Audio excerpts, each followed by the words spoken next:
messieurs, il est 20 h, donc j'ouvre la séance du conseil municipal. Le quorum est réuni, mais je vais bien faire l'appel pour le vérifier. Donc, Patrick Jean présent, Jean-Marc Rosan arrive, il est en commission. Bénédicte Terrard. Présent. Bertrand Guinchard. Didier Chauvin. Présent. Daniela Thibault-Font. Philippe Besson. Voilà Jean-Marc Rosan qui arrive. Alexandra Tasserou donne procuration à Bertrand Guinchard. Daniel Defran n'est pas là pour l'instant. Jean Prince. Michel Schmitt.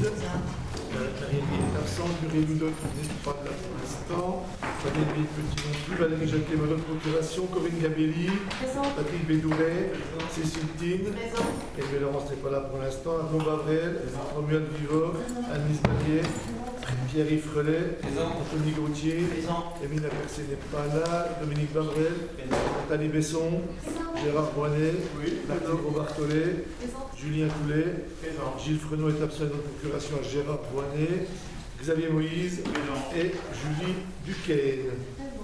Voilà, donc merci, le quorum est donc largement atteint, nous pouvons siéger correctement.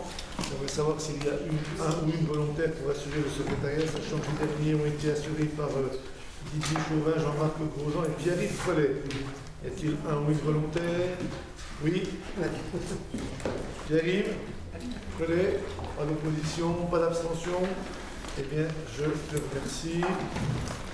Vous avez reçu donc le procès verbal de la séance du 3 février 2025. Avez-vous des remarques? Demande d'ajout, modification, suppression. Ce n'est pas le cas, donc je vais mettre au voie. Y a-t-il des oppositions? Des abstentions? Ce n'est pas le cas, donc il est approuvé à l'unanimité. Alors voilà, ça s'est déconnecté. Qu'est-ce qui se passe? Bon, nous allons commencer par le point numéro 1. Donc il s'agit bien entendu du débat de dotation budgétaire qui est quand même le point le plus important de la séance. Enfin, le plus important, mais particulièrement celui-là. Mais avant de commencer, je ne voudrais pas oublier de présenter donc Audrey Forestier, qui est la nouvelle directrice de l'enseignement, donc nouvellement arrivée donc au sein de la direction générale. Un petit mot pour vous présenter. Bonsoir, Audrey Forestier, nouvelle directrice du service enseignement et auparavant directrice à Odoo Formation, un organisme de formation sur Pontarlier. Voilà, arrivée depuis 15 jours, ravie de faire partie de la collectivité. Bienvenue et bonne intégration au sein de la sélection générale. Et puis, quelqu'un qui n'est pas nouveau, mais qui a pris d'autres fonctions, puisque Cédric Invert est donc nouvellement donc, DAC, direction des affaires et de l'action culturelle. Donc, Cédric, c'est peut-être un mot pour. Merci de votre confiance et on continue à travailler. Voilà. Cédric qui était avant directeur de conservatoire et qui a pris maintenant la direction culturelle. Voilà, donc on continue bien sûr à répondre aux besoins de la collectivité. Alors, le débat d'orientation budgétaire, donc il s'agit d'un moment important puisque c'est le dernier débat d'orientation budgétaire de cette mandature, puisque le prochain budget sera voté avec la nouvelle équipe municipale. Et donc, c'est important de pouvoir finir ce mandat avec une orientation qui, et vous l'avez dans le document qui vous a été transmis, je vais remercier la direction des finances, mais tous les services qui ont contribué à ce DOB et dans quelques semaines au budget. Donc, un DOB est donc un exercice budgétaire qui s'inscrit dans un cadre particulièrement instable, imprécis, qui n'est pas simple à maîtriser pour pouvoir se projeter même sur 2025. Je vais y revenir. Alors, comme à l'habitude, vous avez dans le document qui vous a été transmis une première partie, et c'est important de pouvoir se positionner, la ville, comme on l'a fait pour la communauté de communes et pour le CCS, de pouvoir se positionner dans un environnement, j'allais dire national, mais cette fois-ci international, puisqu'on sait que cet environnement géopolitique a des conséquences très directes sur notre activité économique, mais également sur les arbitrages budgétaires et financiers qui seront réalisés dans les prochaines semaines, qui ont déjà été réalisés ou qui seront réalisés dans les prochaines semaines, les prochains mois. Donc une première partie qui replace donc la situation nationale Dans le contexte international, alors je ne vais pas revenir sauf s'il y a des questions, mais on reprend bien entendu la notion d'endettement au niveau de la nation, puisqu'on a plus de 3 400 milliards de dettes, on est avec un déficit qui est en 170, 175, 180 milliards, enfin, qui dépasserait largement les montants attendus.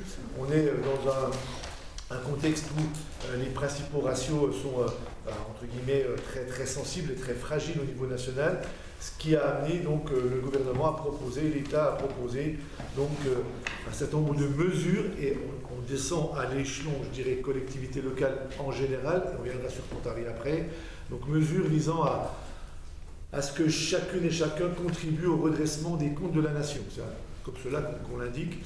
Et donc ce redressement des comptes de la nation se caractérise par un certain nombre de mesures qui impactent directement nos capacités budgétaires et financières, et je vais y revenir. Donc cette première partie, je ne vais pas être plus long que cela, mais surtout sur l'impact et surtout les mesures de retour ou de redressement de la situation. La première mesure qui concerne les collectivités locales, même si nous ne sommes pas directement concernés, c'est important d'en parler, c'est le fameux DILICO, le fameux dispositif, le fonds de réserve, dispositif de lissage conjoncturel des recettes fiscales, DILICO, qui prévoit à travers un indice synthétique qui mêle à la fois le potentiel financier d'une collectivité et le revenu moyen par habitant. Les collectivités qui dépassent de 10% l'indice synthétique se voient prélever sur leurs recettes réelles de fonctionnement une quote-part pouvant aller jusqu'à 2% de leurs recettes réelles de fonctionnement. Nous ne sommes pas concernés, ni la ville ni la CCGP, donc nous n'aurons pas contribué à ce DILICO. En revanche, c'est pour ça que c'est important d'en parler, le département par exemple, la région par exemple, eh bien, sont concernés par ce DILICO et donc verront leurs recettes diminuer d'autant. Et recettes diminuant, ont déjà pris ou vont prendre des mesures visant à trouver un nouvel équilibre avec ces recettes qui se contractent de manière très importante, et en particulier avec, pour certaines collectivités, eh bien, une refonte complète de leur politique de soutien et d'aide, voire de soutien aux subventions d'équipement qui nous concernent directement, ou de subventions aux associations. C'est pour ça que le DILICO, même si nous ne sommes pas directement concernés, a un impact direct sur la collectivité locale. Deuxième point qui est impactant pour la ville de Pontarlier et toutes les collectivités locales, c'est ce qu'on appelle le gel des fractions de TVA. Vous savez que depuis le transfert, l'annulation de la CVA et autres, on touche une fraction de TVA, donc c'est une distribution qui vient de l'État qui nous répartit. Donc comme nous avions touché le foncier bâti départemental par rapport à la disparition de la taxe d'habitation, eh bien nous avons la fraction de TVA qui compense le transfert et la perte de recettes fiscales liées à l'activité économique. Et le gouvernement a décidé de geler les fractions de TVA en 2025. C'est-à-dire que nous ne bénéficierons pas du dynamisme de la TVA et nous verrons nos recettes qui seront gelées au niveau de ce qu'elles étaient en 2024. Au niveau national, c'est compliqué de l'analyser au niveau local, mais au niveau national, c'est estimé entre 1,2 et 1,5 milliard d'euros de recettes en moins pour les collectivités locales. Autre élément sur la TVA, c'est le FCTVA, et là c'est plutôt par rapport à ce qui avait été envisagé fin 2024, où nous avions un plan de 5 milliards. On a eu, entre guillemets, on devait avoir la baisse du FCTVA. Vous savez que les collectivités investissent et touchent le fonds de compensation de la TVA. On devait avoir une baisse de 16,4%.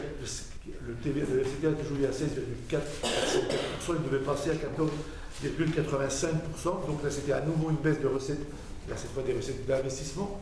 Et bien là, le gouvernement est revenu en arrière, donc il n'y aura pas de modification du FCTVA, donc c'est la seule mesure, on va dire, positive.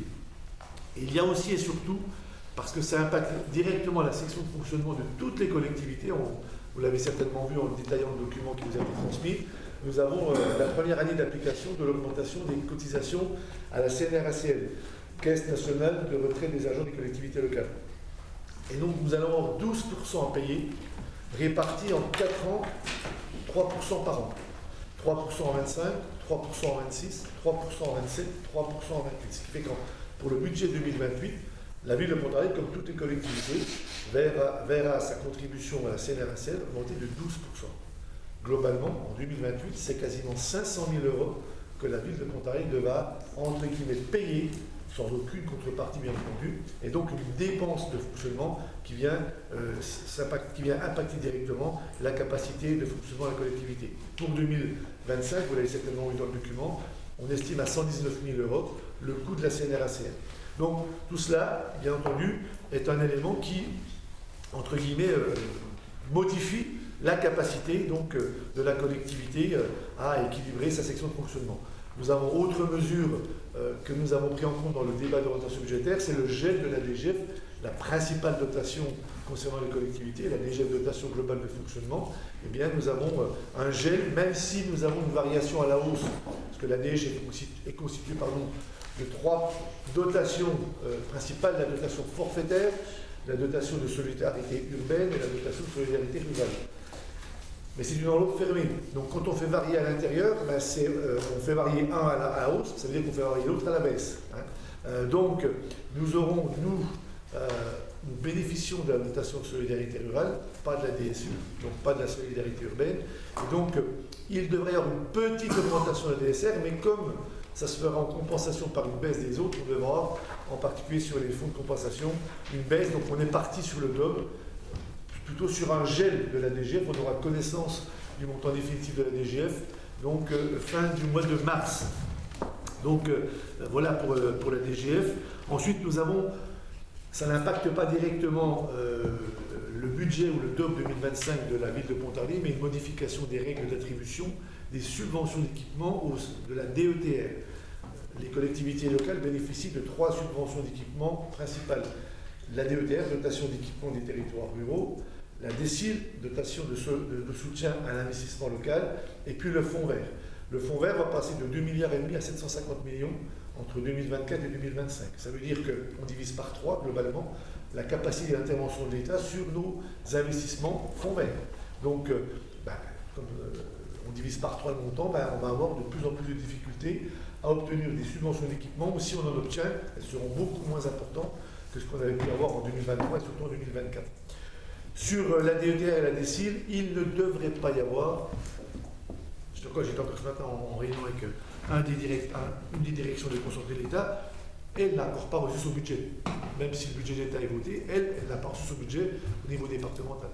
Mais en tout cas, au niveau de la DETR et de la DECIL, il ne devrait pas y avoir une modification du montant. De DETR, c'est quasi certain, la DECIL devrait baisser un petit peu. En revanche, il y a les conditions d'analyse des dossiers. Jusqu'à maintenant, la commission DETR, que je co-préside en ma qualité de président des maires du Doubs, l'association des maires du Doubs, avec le préfet, on voyait passer tous les dossiers qui étaient supérieurs à 100 000 euros de subvention. Avec la modification prévue dans la loi de finances, on verra passer tous les dossiers supérieurs à 50 000 euros. Mais ça ne veut pas dire qu'on aura plus de subventions. Ça veut dire qu'on verra passer plus de dossiers au niveau de la commission départementale. Donc la DGF, on est parti sur une stabilité de la DGF. Il y a un certain nombre d'autres mesures, mais qui sont plus des mesures, on va dire, mécaniques, avec quand même une mesure qui impacte directement les agents de la collectivité, de toutes les collectivités locales.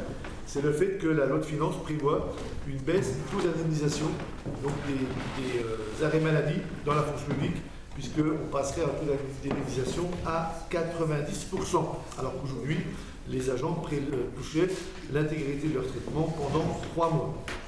Donc, et ça c'est rentré en mesure, c'est rentré en application, je crois, puisque le décret a été signé. Ça, c'est vraiment le cadre à la fois international, national, et puis toutes les mesures qui impactent les collectivités locales. Premier élément. Deuxième élément constitutif du débat d'orientation budgétaire, c'est le constat qu'on fait des résultats 2024. Ce n'est pas le compte administratif, vous le savez, puisqu'on l'aura dans quelques mois, mais en tout cas, c'est quand même des chiffres qui sont quasiment conclusifs.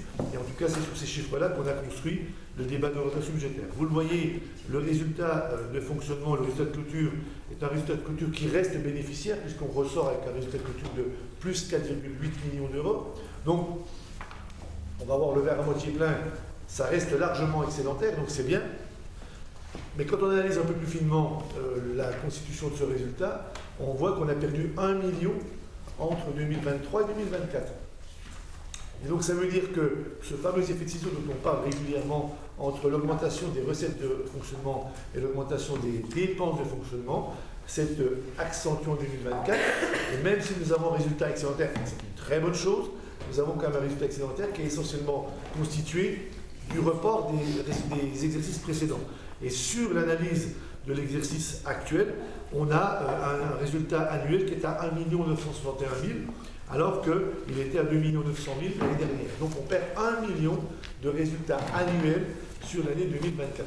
Cette évolution s'explique en particulier par les dépenses, entre guillemets, liées au fonctionnement général de la collectivité, plus 320 000 €.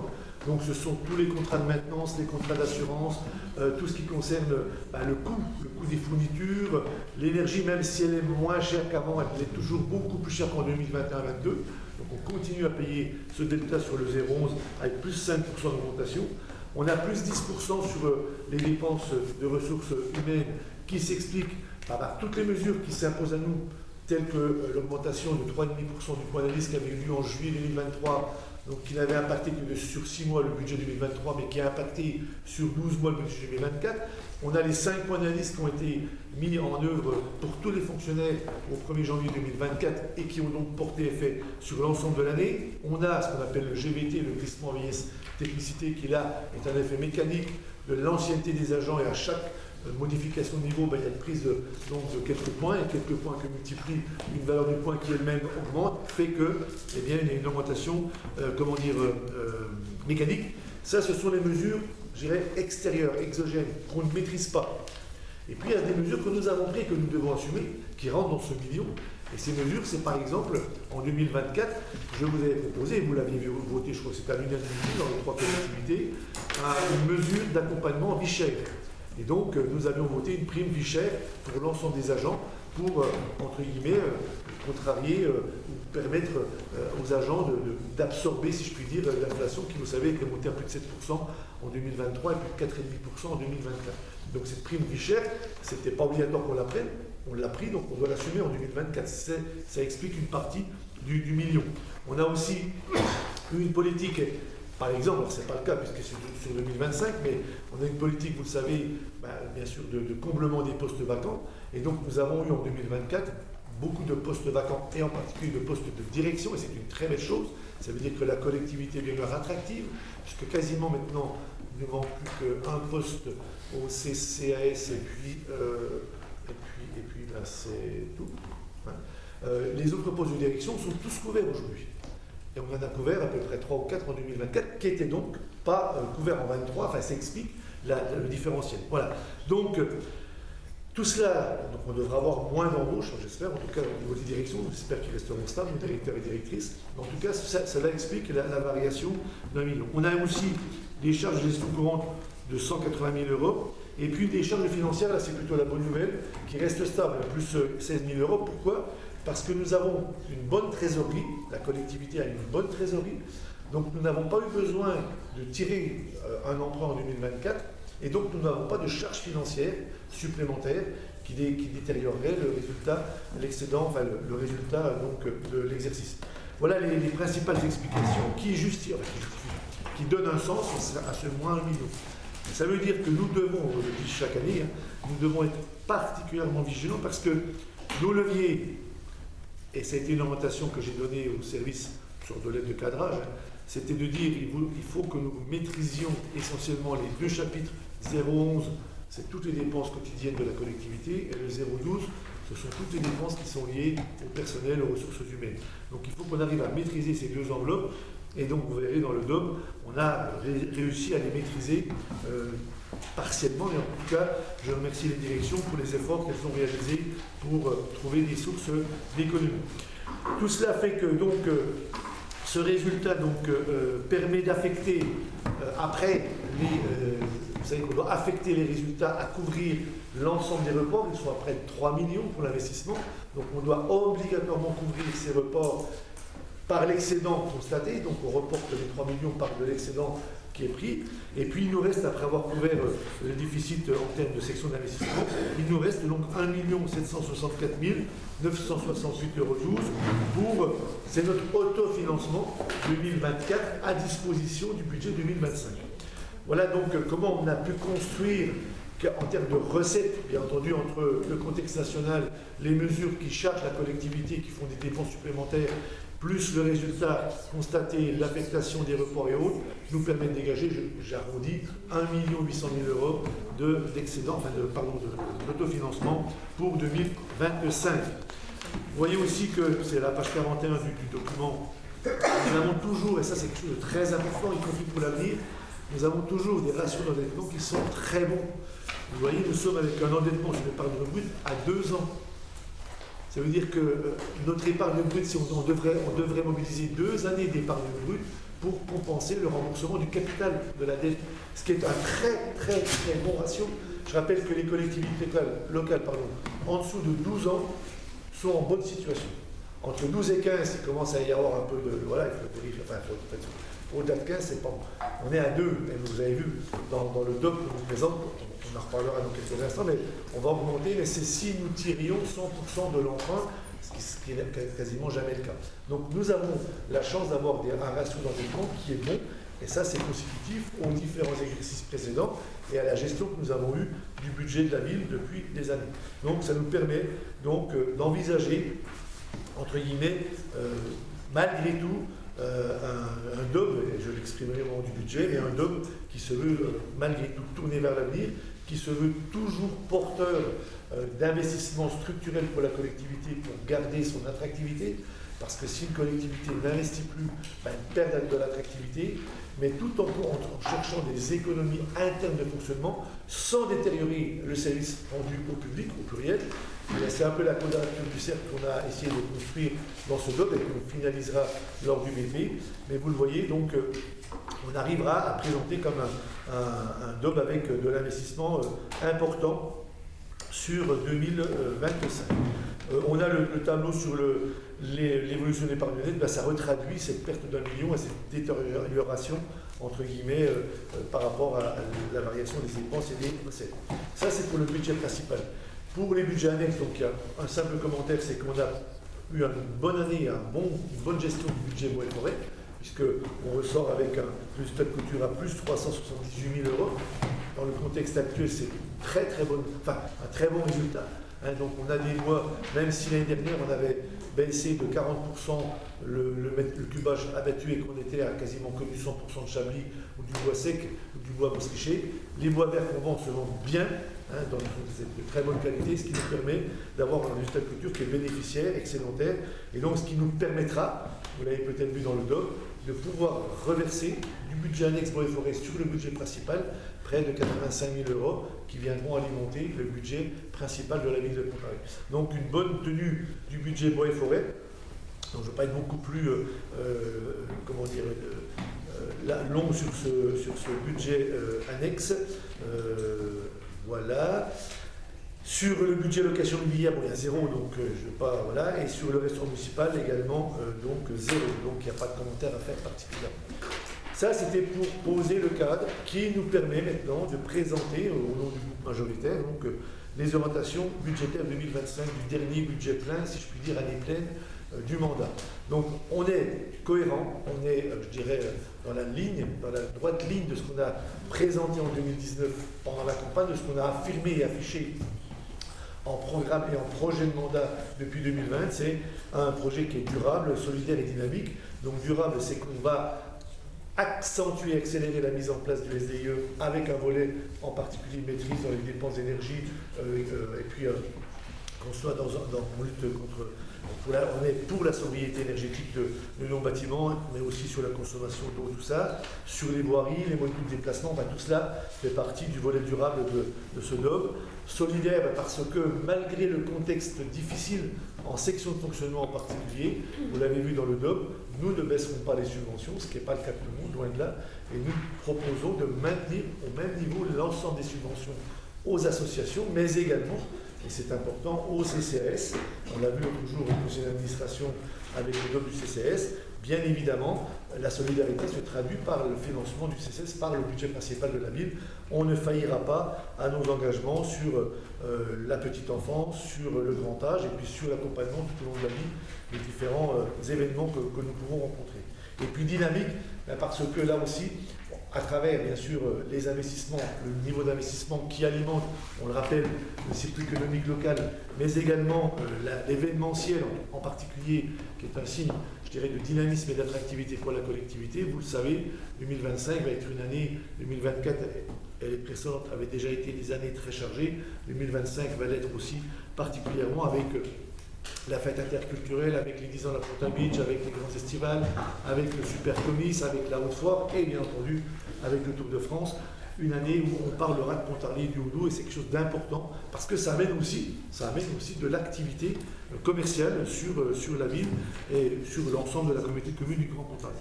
Donc après, si je reprends globalement les orientations budgétaires, alors je ne vais pas rentrer, je préfère répondre à vos questions après, mais vous le voyez qu'on a des recettes réelles de fonctionnement qui vont s'établir entre 25 et 26, on est encore au du double, hein, donc c'est forcément des fourchettes qui vous sont données. Les recettes fiscales seront entre 19,4 et 19,8. On est parti, on a pris en compte de manière quasi complète, mais pas totalement, l'évolution des bases physiques, mais on a pris surtout l'évolution des bases fiscales à plus 1,7%. On propose de geler les taux, enfin on les proposera au mois d'avril, mais on est parti sur un budget où il n'y aura pas d'augmentation des taux de la fiscalité locale qui se limite, je vous le rappelle, aux fonciers bâtis, aux fonciers non bâtis. Donc, et la taxe d'habitation des résidences secondaires. On est sur les produits et les services plutôt en bonne, avec des montants assez importants parce qu'on a quand même justement une activité événementielle et autres qui existe de manière importante. Sur les dotations, je vous l'ai expliqué tout à l'heure, on a pratiqué, et là on ne connaît pas la DGF, on la connaîtra au moment du BP, mais on est parti sur entre 2 et 2,5 millions d'euros et un gel de la DGF tel que je vous l'ai expliqué tout à l'heure. Avec, pour les allocations compensatrices, on a appliqué la revalorisation des bases fiscales à 1,7%. Les produits de gestion courante entre 1 et 1,1, donc là il y a une stabilité. Et puis pour les dépenses réelles de fonctionnement, elles s'établissent entre 23,5 et 24 millions. Donc, et c'est une évolution qui ne dépassera pas 5%. En particulier, je vous parlais tout à l'heure du 0,11 et du 0,12. Sur le 0,11, hors opération comptable événementielle, on serait sur une baisse de 5%. Ça veut dire que tous les services ont fait des efforts. Alors pour certaines directions, c'était plus compliqué parce que la direction qui gère, par exemple, les contrats de maintenance, si on ne paye pas le contrat de maintenance, même s'il augmente de 15%, on n'a plus de maintenance des ascenseurs, on n'a plus de maintenance des jets de jeu, on n'a plus de maintenance. Donc, on subit. Le service qui paye, par exemple, les assurances, si elles augmentent, on a vu au CCS, 26 000 euros, là on paye. Si on ne paye pas, on n'est plus assuré. Donc il y a des services où c'est plus contraint. D'autres services, je ne dis pas que c'est plus facile, mais il y avait plus de leviers. Mais globalement, si on élimine donc on va en parler, les dépenses supplémentaires occasionnées par l'événementiel, on serait à moins 5%. Donc ce qui montre l'effort qui a été réalisé. Effort qui, je le dis, ne dégraderont en aucun cas le service au public ou le service public rendu par la collectivité. Au niveau donc de la masse salariale, on a une augmentation qui, je vous rappelle, était de plus 10% en 2024, qui sera limitée à plus 4% en 2025, malgré tous les effets, parce que, par exemple, nous avons toujours le GVT, nous avons toujours l'impact du point d'indice, nous avons la mise en place du nouveau régime indemnitaire, le fameux RIFSEP avec l'IFSE et le CIA, et 2025 sera la première année d'application du CIA. C'est donc une prime que les agents auront donc payée au mois de mars, qui n'existait pas en 2024, et que nous aurons à payer cette année. Donc voilà, tout cela a été pris en compte. La CNRACL, pardon, je vous en ai parlé, plus 120 000 euros dès 2025, mais il faudra rajouter la même somme pratiquement en 26, 27 et 28, ce qui fait qu'en 28, on sera aux alentours de 480 à 500 000 euros par an à débourser pour cette CNRACL.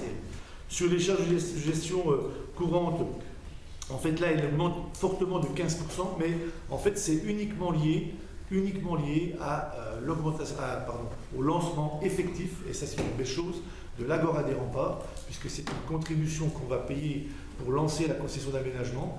Je vous rappelle que l'Agora des Remparts, la démolition des bâtiments devrait commencer en juin-juillet, donc cet été, pour assainir ce quartier cœur de ville et pouvoir lancer ensuite le projet de construction de médiathèque et d'une vingtaine, 25 logements, plus le rapatriement donc, des archives sur la bibliothèque actuelle. Mais pour lancer ce projet, Agora des Remparts, nous avons 500 000 euros, c'est ce qui explique cette augmentation de 15%. Sinon, nous aurions plutôt une baisse.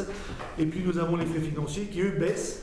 C'est logique, puisqu'il n'y a pas eu de recours à l'emprunt en 24, donc une baisse des montants, même si nous devrons certainement recourir à l'emprunt en 2025, on en reparlera dans quelques instants. Ce qui fait que tout cela mis bout à bout, eh bien, vous connaissez maintenant quand même la technique de construction budgétaire, ça nous permet, in fine, de prévoir, mais là aussi c'est une fourchette, notre capacité d'investissement qui devrait s'établir entre 7 et 9 millions d'euros. ça n'est qu'une approche pour l'instant. On est en train, je dirais, d'affiner les chiffres. On va voir aussi par rapport à notre, comme on a un taux d'endettement qui est très faible, on va voir si on peut, avec des taux qui sont plutôt à la baisse et qui sont appelés à baisser encore, on va voir. Mais en tout cas, pour l'instant, on annonce au moment du DOB une enveloppe qui serait entre 7 et 9 millions d'euros d'investissement nouveau, puisque nous avons les 3 millions d'investissements restes à réaliser qui sont déjà couverts par l'affectation des résultats. Donc quand même, ce qui prouve le dynamisme dont je parlais tout à l'heure il y a quelques instants, la volonté de la collectivité, malgré un contexte difficile, eh bien, de continuer à investir et à doter la ville de structures qui permettent à la ville d'exister dans le Doubs et d'exister dans le département du Doubs. Alors après, vous avez la liste sans avoir de montant, puisqu'ils ne sont encore pas arbitrés, mais vous avez la liste de tous les projets, de toutes les familles de projets qui pourraient exister au moment du BP qui vous sera présenté dans quelques semaines, assez rapidement. Vous avez ensuite les APCP qui évolueraient selon les arbitrages que nous rendrons au moment du BP. Ça, c'est pour, donc, retenez 7 à 9 millions d'investissements nouveaux en 2025.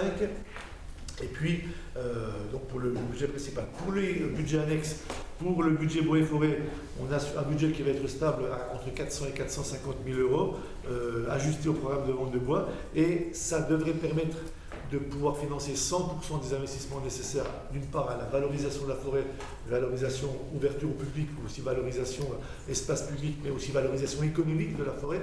Donc c'est les chemins qu'on peut construire ou améliorer pour aller permettre aux entreprises forestières de travailler. On a un budget d'investissement qui est de 300 000 euros, et grâce à la bonne tenue 2024 du budget bois et forêt, malgré l'investissement relativement important, on peut quand même dégager 85 000 euros. Donc, qui pourront venir alimenter le budget principal. Donc c'est une très bonne nouvelle, donc, de ce versement budget, entre guillemets, bois et forêt vers le budget principal. Budget allocation immobilière, il n'y a pas de commentaire particulier, c'est une opération de report de charge. Budget restaurant municipal, pas de travaux envisagés en 2025. Et le plan Batelin, d'ailleurs, c'est peut-être un budget qu'on va peut-être supprimer, entre guillemets, en 2025, parce que l'opération ne devrait pas débuter avant 2 ou 3 ans. Enfin, on verra. En tout cas, il n'y a aucun mouvement budgétaire sur le budget annexe plan Batelin. Et puis, dans le document 2, vous avez bien sûr la situation de la dette. Je tiens à faire un commentaire, c'est que vous regardez la caractéristique de la dette au 31/12/2024. On a un taux moyen d'exercice à 2,13%. Donc on est plutôt avec un taux intéressant. On a un ratio d'endettement par habitant qui est faible, puisqu'on a un encours qui est à 14 millions. Donc, et ce qui fait qu'on est à peu près, on les a les ratios dans le DOB, mais on est largement en dessous de 1 000 euros, largement en dessous de 900 euros par habitant. Donc ça veut dire que là aussi, ça permet de laisser pour l'avenir une capacité d'investissement intéressante pour la collectivité. Donc la dette, c'est le seul commentaire que je ferai. Il n'y a plus bien entendu, heureusement, on n'a plus de prêts toxiques ou autres. On a un équilibre entre différentes banques. Et puis vous avez bien sûr l'annexe qui est extrêmement importante pour suivre l'évolution de la structure RH de la ville. Vous avez l'annexe RH qui est également dans cette délibération. Voilà. Alors, c'est un peu long, mais malgré tout, c'est long sans être trop long, parce que c'est quand même un DOB, c'est un budget qui va s'établir aux alentours des 45 millions d'euros quand même, donc c'est pas négligeable. Voilà quels sont, le contexte, 2, les résultats 2024, 3, les orientations qui vous sont proposées, donc un DOB qui permettra à la ville, si nous pouvons le traduire dans le BP dans les 3 semaines qui viennent, qui permettra à la ville de rester une ville avec des ratios financiers budgétaires bons, avec une structure financière et budgétaire bonne, avec un besoin, bien entendu, d'effectuer des économies de fonctionnement au quotidien, et ça, les services l'ont compris, enfin, pas que depuis hier, mais le comprennent quasi aussi, au quotidien aussi, et surtout qui préserve quand même l'avenir avec un budget d'investissement qui demeure relativement important, sachant qu'on le sait, l'horloge administrative, l'horloge des projets dans le public n'est pas forcément la même horloge que dans le privé. Il faut parfois 2 budgets pour concrétiser un projet important. Donc on augure déjà, comme le budget 2026 sera voté après les élections, ça laissera des opérations pouvoir se décliner en premier semestre 2026 et ça laissera, entre guillemets, les mains libres pour la nouvelle équipe en place pour juger de ce qu'elle doit accélérer, ralentir, reporter, annuler pour 2026 et au-delà. Voilà donc ce que je voulais vous dire pour vous présenter ce débat d'orientation budgétaire, et j'ouvre maintenant le débat. boire un petit coup parce que... Gérard Monet, bien sûr. On va être plus court. Nous constatons effectivement une dégradation conséquente des finances de notre commune avec une baisse importante de l'épargne de gestion. Je me réfère au tableau de la page 34 sur l'évolution des épargnes. Puisque selon les pages, je comprends, il peut y avoir des choses un peu différentes. C'est-à-dire l'écart entre les recettes et les dépenses réelles de fonctionnement qui est de l'ordre de 750 000 €, soit une baisse de 17,62% par rapport à l'année précédente, ce qui est effectivement considérable. Compte tenu du service de la dette, notre excédent net est du même ordre, très légèrement diminué, 10 000 € de moins, 740 000 € du résultat net des épargnes. Encore une fois, on préservera la capacité de financement des investissements pour la forme, par la reprise des excédents extérieurs et antérieurs, contre 68 et 002. Pendant combien de temps pourra-t-on le faire? Sur les 10 dernières années, l'effet ciseau est observé 7 fois. C'est-à-dire que lors de 7 années sur 10 depuis 2015, les dépenses réelles de fonctionnement ont augmenté plus fortement que les recettes. 7 fois sur 10. Pour l'année 2024, le compte administratif provisoire a effectivement été raboté après, et les chiffres que nous avons déjà indiquent que les dépenses ont augmenté de 7,61%, tandis que les recettes n'ont progressé que de 3,30%, un écart de 4 points. Ce qui ne devrait être qu'un accident de parcours ou une péripétie occasionnelle, c'est-à-dire l'effet ciseau, semble être devenu une règle de conduite budgétaire. On le dit avec gravité, nous sommes entrés dans un cycle pervers. Si nous poursuivons cette logique et en faisant une projection, pas une prospective, entendons-nous bien, mais une projection, en prenant les taux d'augmentation moyens depuis 10 ans des recettes et des dépenses, on s'apercevrait que s'il n'y a pas de mesures particulières à prendre, dans 6 ans, la ville ne peut plus investir. C'est-à-dire que son épargne nette devient négative. C'est plus un effet ciseau, c'est un coup près qui tomberait, et ceci dans à peine 6 ans. Le cycle est de mauvaise qualité aujourd'hui, la tendance n'est pas bonne, tout simplement. On ne peut pas continuer en ayant régulièrement des effets ciseaux, ça ne devrait être qu'exceptionnel. Ne pas continuer cette espèce d'inaction politique qui essaie de continuer les dépenses sans chercher à les réduire, notamment les dépenses énergétiques, et qui n'a fait aucune recherche pour augmenter les recettes. C'est pourtant ce qu'il convient de faire de façon très volontariste. Les investissements à venir doivent être choisis en toute première priorité pour leur capacité à réduire les dépenses, particulièrement les achats d'énergie, et pour les profits qu'on pourrait générer dans l'augmentation des produits, des services et du patrimoine. Tout investissement qui alourdit la dette, sans procurer de sortie d'effet ciseaux, peut être différé lorsqu'il n'est pas engagé de façon formelle.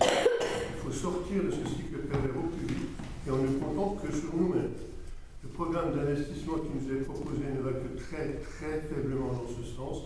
La situation ne permet plus d'atermoiement. Je tiens les chiffres dans cette disposition.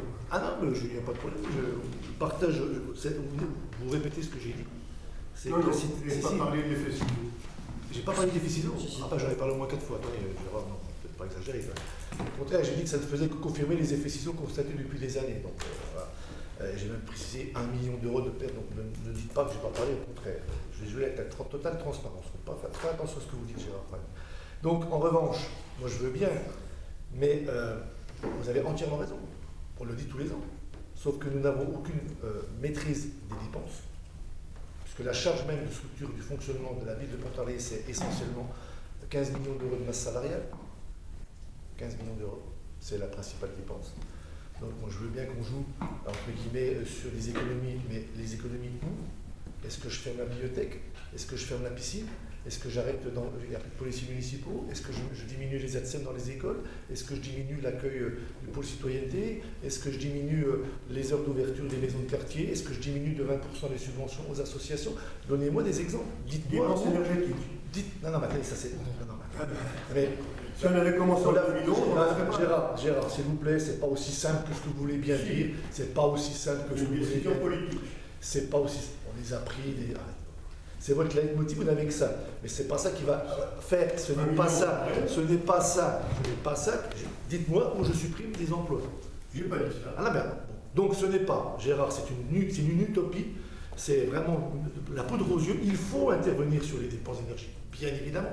Que faisons-nous depuis des années? Parce que vous parlez que rien n'a été fait, ça c'est votre... On a commencé depuis bien longtemps avec donc, la stratégie que nous avions mis en place dès 2014. Nous allons accélérer le mouvement avec le SDIE qui, dans les axes principaux d'investissement, vise justement, que ce soit pendant la maison de quartier des Longues-Trées ou que ce soit Joliot-Curie, mais d'autres, visent également à réduire les économies d'énergie. Tout le travail, moi je veux bien, on va reciter les chiffres. Hein. On a dû investir entre 6 et 700 000 euros en 2 ans, 3 ans sur l'éclairage public. Là-bas, 800 000. L'éclairage public, moins 30%. Moins 30% de consommation. Voilà, on l'a fait. On ne vous a pas attendu. Quand on a basculé 60, peut-être pas 60, mais une cinquantaine de bâtiments au RCU, immédiatement, ce sont des économies. Donc on n'a pas attendu. On a fait ce qui pouvait être fait avec les moyens dont nous disposions. Lorsque nous avons, dans le même temps, des diminutions annoncées de subventions d'équipement, parce que moi je veux bien le dire, il faut, mais avec quelles recettes extérieures? Donc, sur la structure de fonctionnement, je n'ai pas eu la réponse à ma question où qu'est-ce que je supprime? Les ATSEM, la piscine, la bibliothèque, le personnel du pôle citoyenneté, les policiers municipaux, je fais quoi? Je fais moins 20% de subvention. On distribue 1 200 000 euros de subvention aux associations. Presque 1,3 million. Je fais quoi? Je fais 20%, ça m'économise 250 000. X 4, ça m'économise 1 million sur 4 ans. C'est pas ce qu'on vous demande. Non mais dites-moi où. Moi je me demande où. Idées, tant pis. Ah non mais c'est quand même 2021 moins 5. Gérard, moi je 2023 moins 5. Oui, mais bien sûr. Mais bien sûr. Mais bien sûr. Vous êtes en train de nous dire que vous ne pouvez pas changer. Mais bien sûr que non. Je vous dis que c'est beaucoup plus. Votre politique n'est pas bonne. C'est votre approche, si vous le voulez, on verra bien si un jour vous ne pouvez pas avoir ces résultats-là. Ah oui, non, mais c'est certain, oui, c'est sûr. Que personne ne devrait les avoir, et partout en France on les a, et bien pire qu'ici. Bien pire qu'ici. Ok, Gérard, je vous citerai des exemples de collectivités qui sont gérées par des personnes que vous connaissez bien, on vous donnera les chiffres de ces collectivités. D'accord? Et eux, ils ferment des services, ils ferment des maisons de quartier, ils ferment des piscines. Voilà. Ils baissent les subventions. Moi, je veux bien, mais où on fait des économies? D'accord. Deuxième élément, quand on investit, on fait quoi? On renchérit l'actif de la ville. Et on donne de l'activité à l'économie. Et l'activité de l'économie, elle revient par la CVAE, elle revient par le foncier, elle revient par le... Communauté de communes. Non, pas le foncier bâti. Pas le foncier bâti. Pas le foncier bâti. Tout ce qui se construit au Gravillier, c'est du foncier bâti pour la ville de Pontarlier. D'accord? Tout ce qui génère de l'activité, de la croissance économique, rentre quand même indirectement sur la collectivité.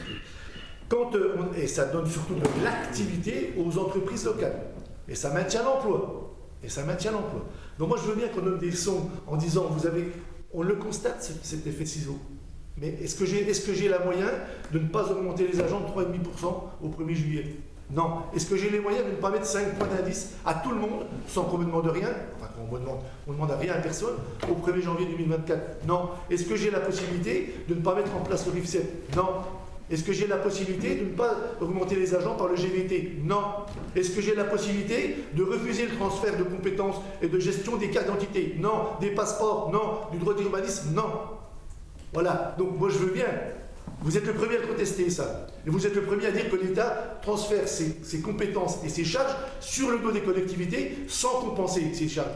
Donc, moi je veux bien, mais comment on fait? Ceux qui ont les moyens de s'opposer à ça, l'Association des maires de France ne le fait pas. C'est pour ça qu'on a décidé d'en parler, puisqu'ils ont baissé les bras. Arrêtez voir, ça c'est du verbiage. Ça c'est du verbiage, ça c'est du verbiage.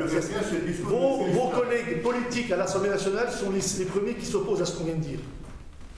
Regardez comment ils votent à l'Assemblée nationale, ceux que vous défendez. Donc, chacun balaye devant sa porte. Donc, moi je veux bien qu'on donne des leçons. Ok. Mais on le constate ça. Mais pourquoi est-ce qu'on fait? Non, c'est une leçon. Vous n'apportez pas de solution. Vous n'apportez pas de solution. Énergie, il n'y a que ça. Non, il n'y a pas que ça. L'investissement, on fait plus de... Parce que ce qui peut se passer, c'est que si on fait moins d'investissement, on a besoin de moins de basculer de l'autofinancement, donc on aura moins de problèmes en fonctionnement. Et en ayant moins d'autofinancement, on rétablira très facilement l'épargne nette. Si on transfère moins, mais bien sûr que si on transfère moins d'autofinancement vers les sections d'investissement, il y aura une épargne nette qui sera meilleure. Donc on rétablira le ratio, sauf qu'on n'investira que 3 ou 4 millions dans les... Faut-il faire ça? Peut-être qu'un jour il faudra le faire. Tant qu'on peut le faire, on a la chance, et croisons les doigts que ça demeure. Parce que si nous avons des bases dynamiques, ce n'est pas grâce à nous, c'est grâce à un dynamisme économique du secteur. Et s'il y a un dynamisme économique du secteur, c'est grâce aux chefs d'entreprise, aux artisans, aux commerçants, aux agriculteurs, à ceux qui investissent. Mais vous pouvez souffler, mais c'est ça. Si on n'avait pas ce dynamisme économique, mais je peux vous dire qu'on serait dans la cagade, effectivement. Là, on a la chance d'avoir un dynamisme économique qui fait que nos bases physiques ne cessent de progresser malgré la difficulté. Vous le verrez au moment du BP, on a eu une stagnation des tractations immobilières. On perd 230 000 euros. On perd 230 000 euros. Vous ne pouvez pas savoir, je n'ai encore pas dit, mais je vous le dis comme ça. 230 000 euros qu'on perd de droits de mutation. Que voulez-vous que je fasse? Et si nous ne créons pas de nouveaux quartiers, si nous ne construisons pas, et vous êtes contre ce qu'on construit, mais si nous ne construisons pas, il n'y aura pas de droit de mutation. Donc demandez aux départements ce qu'ils ont perdu en 2024 et en 2023 sur les droits de mutation. Donc on ne peut pas voir leur tout et son contraire, parce que si on ne construit pas, il n'y a pas de droit de mutation. S'il n'y a pas de droit de mutation, il n'y a pas de recette. S'il n'y a pas de recette, il y a des mesures à prendre. Moi je veux bien, mais tout est complexe dans la vie. Rien n'est simple. Voilà. Donc c'est pour ça que je dis non, je dis qu'on partage, en plus Gérard, je le sais, on partage le même point de vue sur la difficulté de gérer. Et ça, je pense qu'on est d'accord là-dessus. Sur les moyens, les leviers sur lesquels on peut intervenir, c'est beaucoup plus compliqué qu'on ne le croit. Voilà. Et sauf, je vous dis, sauf si vous voulez à prendre, et on s'y refuse pour l'instant, parce qu'on peut faire autrement, mais peut-être qu'un jour, on devra peut-être diminuer 10 ou 15% les subventions. On ne veut pas le faire parce que les associations, elles ont un rôle essentiel à jouer. Elles viennent toutes nous voir parce que les autres collectivités diminuent. Ah ben, ça je peux vous apporter des exemples. Ce matin, j'étais en réunion. Ce matin, j'étais... De quoi? Ce matin, j'étais en réunion. Eh ben, la DDSA va perdre 100% de sa subvention. Voilà. Bon. Mais ce matin, la DDSA... ce matin, j'étais en réunion à Besançon, et ce que demande la DDSA, ce que demandent des associations culturelles, en particulier sportives d'autres, c'est de compenser les baisses de subventions des autres collectivités vers la ville. Il y a plein d'associations que je peux vous citer. Voilà. On en parlera au moment des subventions. Les autres collectivités baissant, les associations se tournent vers la ville en disant « Madame, Monsieur, le département, la région, peut-être a baissé, c'est à vous de compenser. » C'est ça la réalité. C'est le département. Mais peu importe, le département est subi. Attends, le département est subi les mêmes conséquences que ce que je viens de vous dire, puissance 10. Hein. Bon, voilà. Julien. Il y a une trajectoire qu'on a quand même depuis 10 ans qui est catastrophique pour la collectivité. Parce que si à un moment on n'a plus d'épargne nette, on ne peut plus investir. Ah oui, et donc tout s'arrête. Oui. Voilà. Sur ce constat-là, on est d'accord. La question, elle est, est-ce que depuis 5 ans, on a redressé ça? Et la réponse est assez nette. La réponse, c'est non. Des leviers, il y en a. Il y a des leviers, effectivement, sur l'économie d'énergie. Il y a aussi des leviers en créant, en rénovant des bâtiments et peut-être en faisant des régies immobilières. On a la maison Chevalier qui est quand même inhabitée depuis 20 ans. On choisit certaines recettes. On gèle la taxe foncière. On gèle ce qui nous reste de taxe foncière, on choisit de ne pas avoir de recettes de stationnement. Il y en a plein des choses comme ça qu'on fait sur la ville, qu'il y a des choix. Et la question, et c'est une vraie question pour les prochaines municipales et la suite, c'est dans 6 ans, on a un mur. Donc la question c'est, et je trouve ça assez grave ce que vous êtes en train de dire, parce que vous dites, mais en fait il y a un mur et on est obligé d'aller dedans. Absolument pas. C'est ce que vous êtes en train de dire. Tout ce qu'on est en train de faire, c'est justement pour éviter ça. Je finis juste. Moi, ce que j'ai entendu de ce que vous dites, c'est qu'en fait, là, on subit, depuis 6 ans, on subit, et en fait, on va continuer à subir. C'est quand même assez grave pour la ville, parce que, qu'est-ce que ça veut dire? Ça veut dire que dans 6 ans, c'est le préfet qui fait le budget. C'est ça qu'on a au fond. Arrêtez, Julien. Mais j'arrête pas, c'est ça qu'on a comme trajectoire. Donc, c'est quand même quelque chose de très grave, et ça veut quand même dire, qu'il faut réellement qu'on ait une réflexion sur où on va, et cette histoire d'effet ciseaux, il faut qu'on l'arrête. Tout ne dépend pas de nous, mais il y a quand même une grosse partie qui dépend de nous.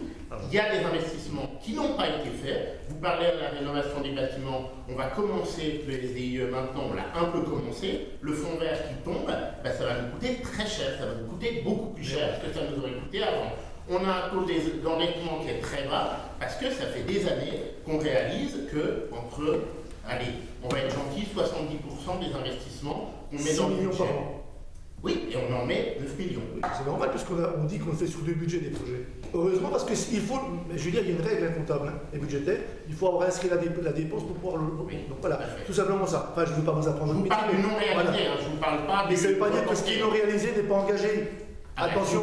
Je vous parle de ce qui est annulé tous les ans. C'est pas annulé, c'est reporté. Qu'est-ce qu'on Ah a non, il y noté? a toute une partie qui est annulée. Bien sûr que non. C'est dans les 3 millions de reports. On en parlera. Ah bon, on en reparlera au BP, alors sans Voilà. aucun problème. Hein. Sans aucun problème. Alors là, C'est annulé. oui, qui c'est qui voulait parler? Oui. Non, juste que vous êtes alarmiste parce qu'on est dans une situation où quand même depuis 5-6 ans, la situation nationale avec la crise sanitaire, avec la crise énergétique, avec tout ce qui nous est tombé dessus, fait qu'on a quand même limité la casse.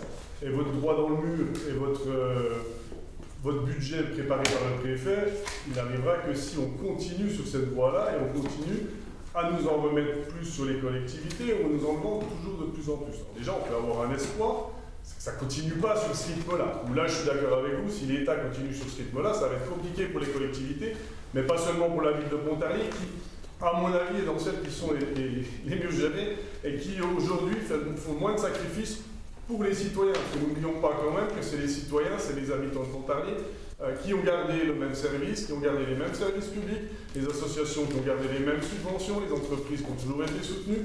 On a réussi à faire tout ça en limitant la casse.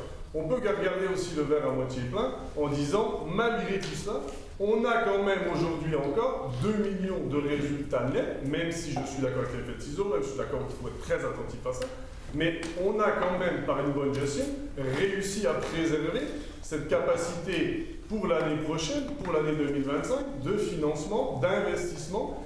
Et je le répète à qui veut l'entendre, mais on sait très bien que c'est en investissant qu'on a passé toutes ces crises. C'est en investissant et par le monde économique, et par le développement économique, et par le développement de la cité, qu'on a réussi à passer toutes ces crises de façon, depuis 2008, les crises financières et économiques, il y en a eu d'autres avant, mais là, notamment depuis 5-6 ans.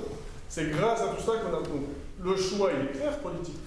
Le choix, il est d'essayer de continuer à apporter un maximum de services à la population, de pouvoir permettre aux Pontisaliens de ne pas ressentir de façon trop importante ce désengagement de l'État au point de vue local, et c'est de permettre en même temps aux entreprises, par l'investissement, aux entreprises de continuer à avoir des marchés, de continuer à pouvoir travailler, de continuer à pouvoir employer. Et on sait que, ensuite, c'est toute une chaîne qui va se compléter avec la consommation, avec le commerce et avec tout ça.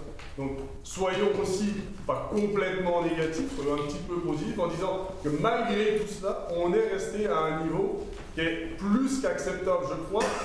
Et je pense qu'il y a beaucoup de collectivités qui voudraient avoir des discussions aussi sereines que les nôtres financièrement, d'avoir autant de crédibilité au niveau des établissements bancaires et qui peuvent encore prévoir entre 7 et 9 millions d'investissements pour l'année à venir.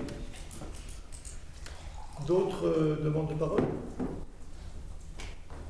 Ce n'est pas le cas, donc vous savez qu'on doit voter, non pas pour dire on est pour ou contre, on doit voter pour dire que le débat a eu lieu, c'est tout. Enfin, c'est tout. Le sens du vote, c'est pas le sens de dire je suis d'accord ou pas d'accord. Y a-t-il des oppositions, des abstentions? Le débat a eu lieu, voilà, c'est tout ce que ça veut dire, voilà. Merci, mais on aura l'occasion d'en reparler, Gérard, bien évidemment, enfin Gérard et les autres, bien évidemment, avec le BP. Point suivant, c'est la modification du tableau des effectifs.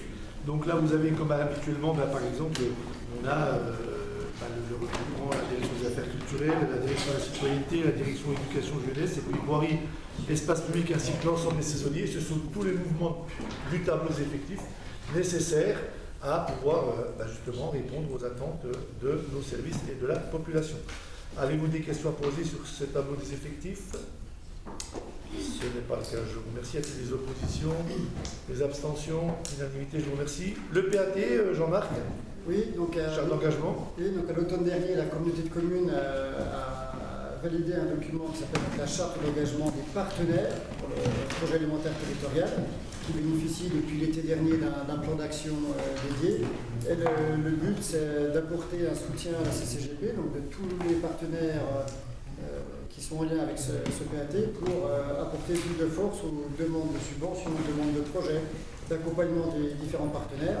C'est dans ce sens qu'on a créé ce document qu'on a souhaité faire ratifier, donc, bien sûr, par l'ensemble des 10 communes de la communauté de communes, mais au-delà des services de l'État, comme la DRAF, des partenaires importants dans le cadre de l'alimentation, comme la Chambre d'agriculture, ou le CCAS pour le côté action sociale, du côté alimentaire.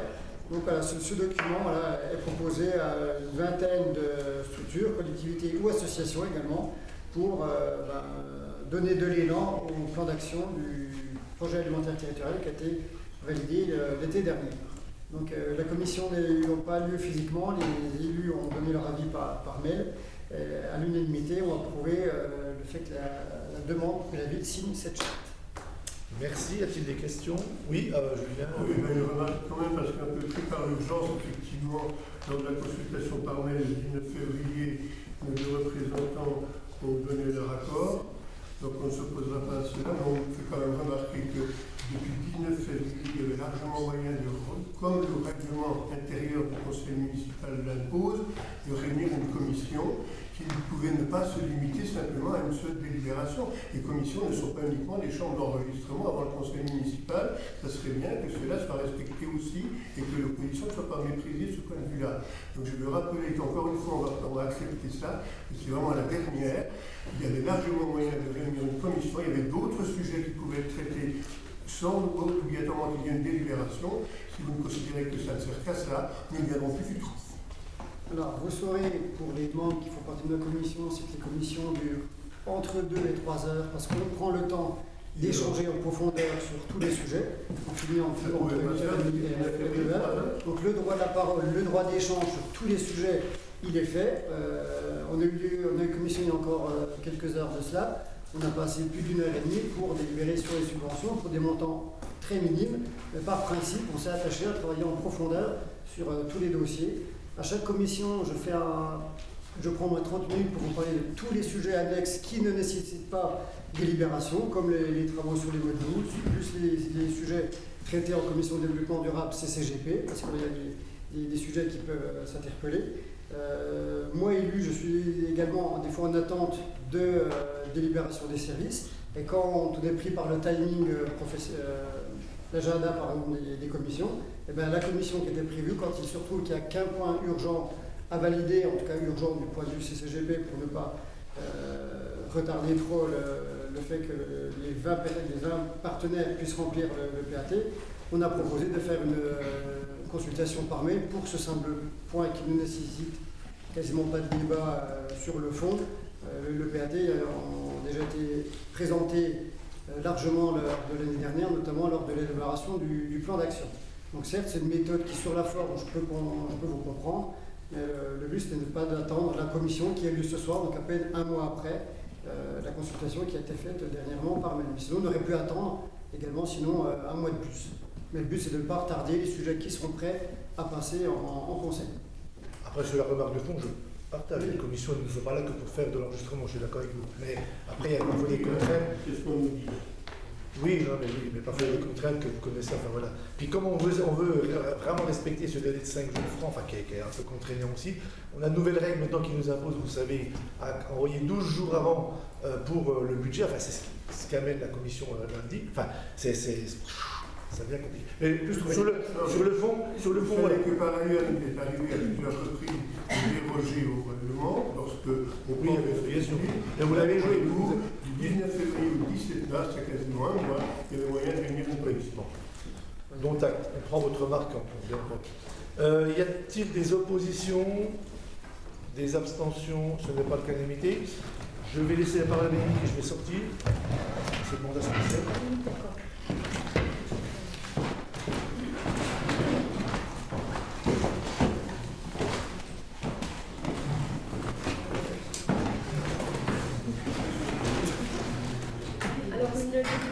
Pour un mandat spécial concernant Patrick Jean pour un déplacement à Paris au ministère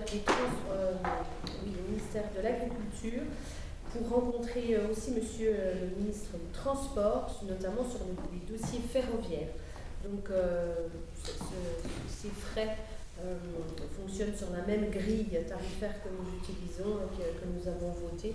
en termes de trajet, hébergement et restauration quand c'est nécessaire. Et ce point a été validé à l'unanimité en commission administration générale. Je pense que vous avez une question. Nous, on aurait une question de poser peut-être après en débat. C'est-à-dire, est-ce que monsieur Jean a été... C'est le résultat? Non, mais déjà le résultat, mais surtout, est-ce qu'il y a été en tant que maire de Pontarlier, président de la CCGP, président des maires du Doubs, ou sur un autre mandat? Parce que être super ministre sur un mandat de maire de Pontarlier, c'était maire de Pontarlier sur le tronçon de ferroviaire entre la Suisse et la France. Voilà. Il faut savoir qu'au jour d'aujourd'hui, au sein de la FTJA, donc, la Fédération du Transjuralpin, qui est composée notamment des villes de Neuchâtel, Val-de-Fleury, etc., c'est la ville de Pontarlier qui est représentée, car c'est elle qui a la gare sur son territoire. Et ce n'est pas la CCGP qui siège, entre guillemets, même si elle pourrait peut-être. C'est bien la ville qui siège. Pourquoi c'est pas marqué dans la tout ça? Parce qu'en début de mandat, vous avez la liste des représentations. Oui, mais dans la délibération, il avait dit monsieur là s'est déplacé pour soutenir l'électrification ferroviaire, pour soutenir notre question près du ministre. On comprendrait très facilement, on n'aurait pas de difficulté à dire d'accord. Pourquoi est-ce qu'on ne nous dit pas, on nous cache tout? Oui, mais on peut aussi voter puis revoter sous réserve de l'explication du maire quand il aura réintégré l'Assemblée. On va pas commencer à chaque fois qu'on a fait aller voir voter. des ministres, c'est pas anodin. Il y a beaucoup de maires qui vont voir des ministres, même s'ils ne sont pas présidents des maires du Doubs et même s'ils ne sont pas présidents de la Communauté. Bien quand même que les... Il vous explique. Et puis en plus, il vous dira ce qu'il s'est dit peut-être. C'est ça. Alors, on peut le voter déjà. Chaque fois quand même qu'on passe des mandats spéciaux, c'est toujours sur les élus villes de Pontarlier quand ça se passe là. Sinon, ça passe sur d'autres instances, notamment l'association des maires de France a un budget pour faire voyager ses élus, la communauté de communes également. Donc quand on les présente ici, c'est sous-entendu qu'effectivement, c'est avec la casquette de la ville de Pontarlier en tant que maire, en tant qu'adjoint ou en tant qu'élu. Voilà, donc mais on pourra le préciser, il n'y a pas de problème, si c'est ça qui vous chagrine, il n'y a pas de souci, on l'inscrira précisément. Ce ne soit pas écrit dedans. Mais c'est implicite, c'est ce que je vous dis, c'est qu'il n'y a pas de cuisine interne. C'est les frais, voilà, ça sert à ça. Donc, la délibération sert à autoriser la ville à rembourser les frais. Donc, une voiture, que ce soit des bons pour expliquer ce à quoi sert le Oui, Gérard, on peut mettre au vote, parce qu'on n'est pas en train de jouer l'avenir de la ville de Pontarlier. On peut peut-être mettre au vote et puis on demandera des explications au maire. Et puis si l'explication ne convient pas, on mettra en cause ce qui était dit. Tu vois. Non mais, plutôt que de perdre du temps, autant faire revenir le principal intéressant. On n'indique pas les raisons pour lesquelles notre maire est allé voir le ministre. Ben, il aurait dû oralement. Il aurait dû sortir à peine tout le temps. Je vais le mettre aux voix et puis on aura les explications. Donc, y a-t-il des oppositions? C'est le moment de le dire s'il y en a. Des abstentions? Merci pour votre unanimité. Patrick, tu peux en venir. Viens t'expliquer cette fois.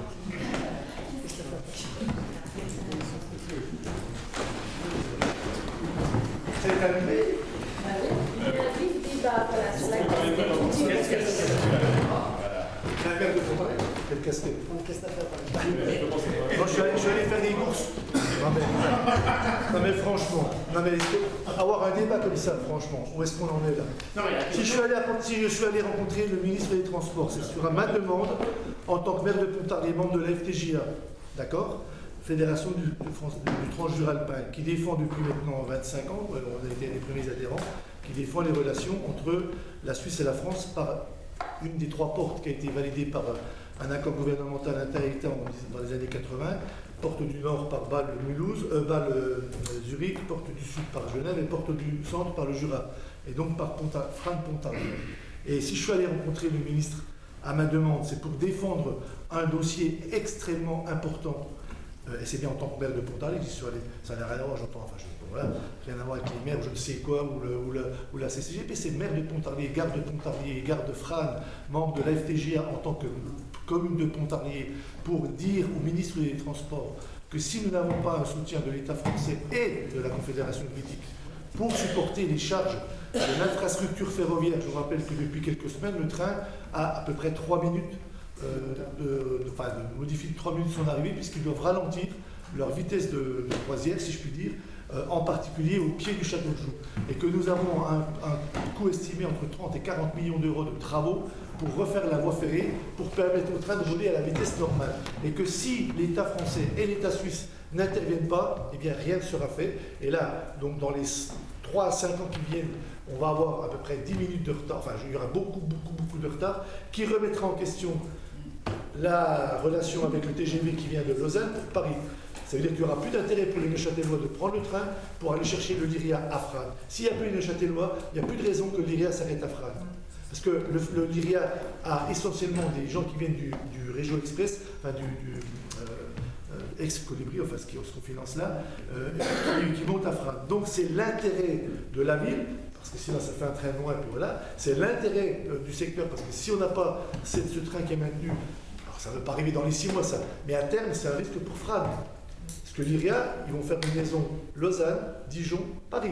Terminé. Ils s'arrêteront plus à Mouchard, ils s'arrêteront plus nulle part. Peut-être à Dole. Voilà. Ils le veulent, hein.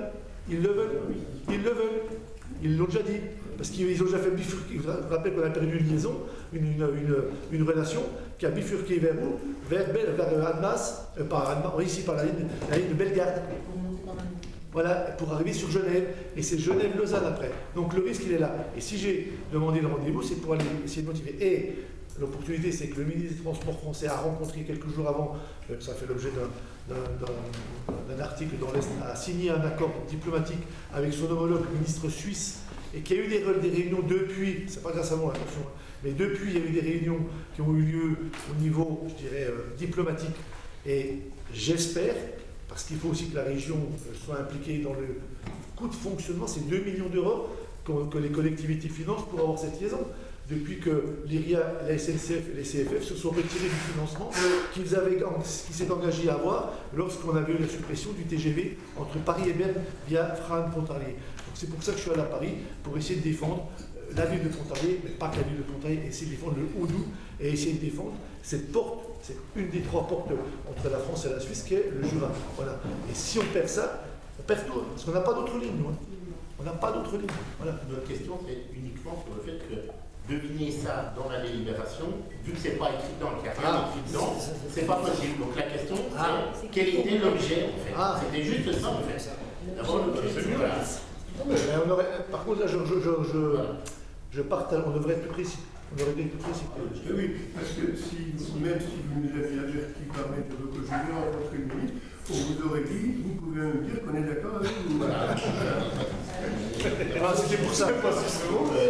D'ailleurs, et ça s'est fait au ministère de l'Agriculture, parce que Annie Genevard ça s'est fait au ministère de l'Agriculture parce que c'est grâce à Annie Genevard qu'on a pas le rendez-vous personnel avec le ministre. Et puis, bon, elle connaît très bien le dossier puisqu'elle l'a eu en tant que députée pendant des années. Hein. Et ça s'est fait dans son ministère avec Philippe Tabarot, le ministre des Transports, avec ses conseillers. Et il y avait d'ailleurs plusieurs parlementaires qui étaient présents également. Voilà, comme ça. Voilà. Mais je peux reconnaître que la délibération est peut-être trop civile. C'est tout. Voilà. On s'est bien douté que c'était pas seulement pour demander comment il allait, mais voilà. Un peu plus d'explications. Voilà. Et j'espère, c'est quand même ça le plus important, j'espère que les interventions, mais X interventions, font qu'on arrivera à obtenir le financement. Parce que sinon, il y a un vrai risque. Il y a un vrai risque. Ok.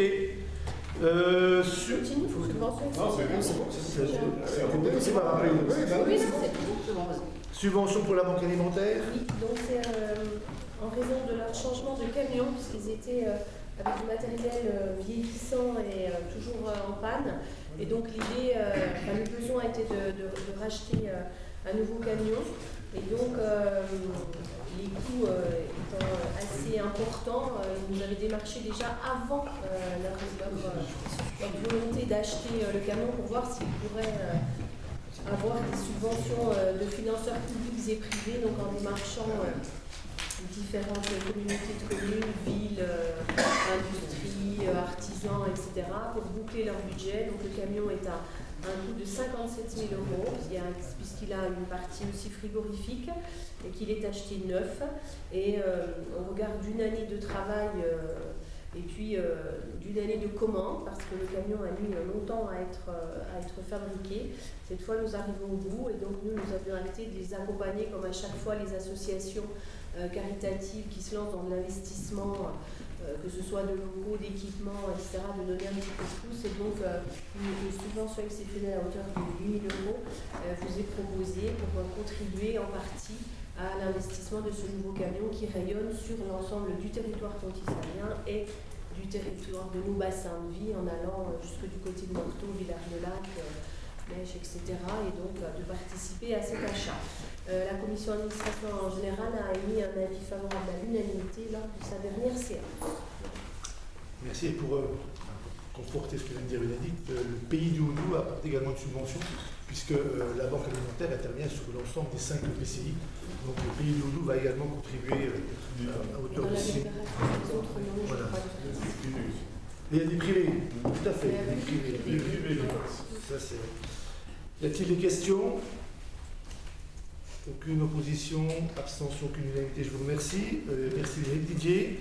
Cession du terrain d'assiette du futur centre aquatique. Oui, parfait. Donc, il s'agit de la cession du terrain d'assiette du futur centre aquatique à la commune du Grand Pontarlier. C'est une délibération importante qui va permettre la réalisation effective de notre centre aquatique. Pour cela, il faut que la ville accepte de vendre à la CCGP ce terrain qui est situé une rue Maurice Laflite. Il s'agit d'un terrain donc, de la ville qui fait 27 000 m², plus 2,7 hectares. Vous avez le plan en annexe précis. Le prix de vente a été fixé à 25 € du mètre carré et il correspond conformément à l'avis et l'estimation des domaines. Tout ce qui est frais annexes liés à cette vente seront pris en charge par l'acquéreur, à savoir la CCGP, donc les frais de notaire, les frais de géomètre. La commission urbaniste et stratégie de territoire, dans sa réunion du 27 février, avait émis un avis favorable à la majorité. Il est donc important de pouvoir céder et vendre à la CCGP ce terrain pour pouvoir démarrer les travaux. Merci Didier. Y a-t-il des questions? Oui. Oui, j'avoue que j'aurais préféré moi, que l'on mette à disposition le terrain de la CCGP sans alourdir pour la CCGP l'emprunt, puisque les recettes que la commune de Pontarlier va percevoir là-dessus vont venir en investissement, ça ne va pas jouer sur le fonctionnement. Par contre, une réduction entre guillemets 600 ou 700 000 € pour la CCGP, ça va alourdir la nécessité d'emprunt et donc ça va alourdir également l'épargne nette de la CCGP. Donc si on essaie de cumuler les deux, je pense qu'il y avait moyen de mettre à disposition un tarif très faible de la CCGP ce terrain qui aurait permis de faire les travaux quand même sans alourdir le budget de fonctionnement de la CCGP. C'est pour ça que j'ai voté contre. Oui, j'entends. J'ai compris que vous cherchiez des recettes, c'est évident. Là-dessus, moi je. En fonctionnement, vous n'avez pas douté. J'ai compris. Non, il nous semble que ce tarif fixé à 25 € du mètre carré est tout à fait correct et honnête. C'est normal que la ville vende et défende ses intérêts, même si c'est bien compris que c'est pour la commune du Grand Pontarlier. C'est normal qu'un actif soit vendu. Je rappelle qu'en plus, on a modifié un peu le terrain d'assises par rapport au projet lui-même, qui était supérieur à ça. Ça a été intégré, donc c'est une somme supérieure qui a été prise en compte dans le projet, dans le plan de financement du centre aquatique. Donc ça sera un peu moins que ce qui était prévu. Donc ça sera quand même une économie pour la CCGP. C'est normal qu'on défende aussi, pour le compte des Pontisaliens, l'actif des Pontisaliens. D'accord? Et puis, je rejoins ce que vient de dire Didier, c'est que là, c'est globalement 650 000 € de recettes. Là, vous me dites, il y a 5 minutes, vous dites qu'il faut aller chercher l'investissement. C'est la recette de fonctionnement, là. On vend un terrain, ça revient dans le fonctionnement. Donc, ça veut dire qu'on a 650 000. Puis que ça soit. Mais si, bien sûr que si, on vend un terrain, ça revient dans le fonctionnement. Bien sûr que si. Et même si ça revient en investissement, ça fera autant d'emplois qu'on aura besoin de moins à tirer. Enfin, c'est une recette pour la collectivité. Donc, oui, bien sûr,